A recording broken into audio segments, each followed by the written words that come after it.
In the land of Israel, a great war was brewing between the Israelites and the Philistines. The Philistine army gathered on one hill, while the Israelites assembled on another, with a valley between them. Among the Philistines was a giant named Goliath. He was over 9 feet tall and wore heavy armor. Each day, for 40 days, Goliath would come forward and challenge the Israelites, shouting, "Choose a man to fight me. If he is able to kill me, we will become your subjects, but if I overcome him and kill him, you will become our subjects and serve us." The Israelites were terrified and no one dared to fight Goliath. In a nearby town lived a young shepherd named David. David was the youngest of 8 brothers. His 3 oldest brothers had joined King Saul's army to fight the Philistines. One day, David's father, Jesse, sent him to the battlefield with food for his brothers and to check on their well-being.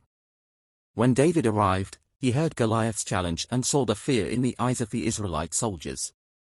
Filled with courage and faith in God, David approached King Saul and offered to fight Goliath.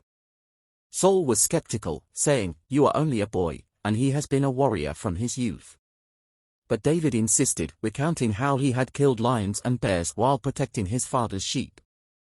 "The Lord who rescued me from the paw of the lion and the bear will rescue me from the hand of this Philistine," David declared.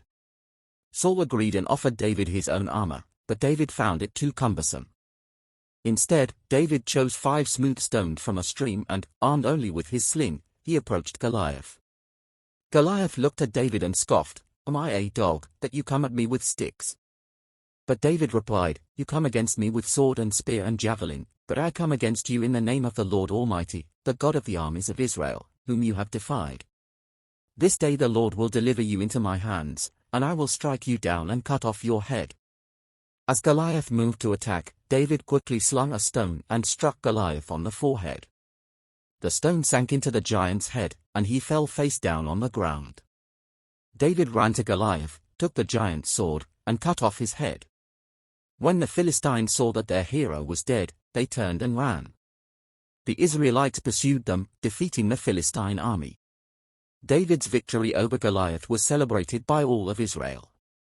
It marked the beginning of his rise to fame, eventually leading him to become one of the greatest kings of Israel. Through his faith and courage, David demonstrated that with God's help, even the smallest and seemingly weakest can overcome the mightiest foes.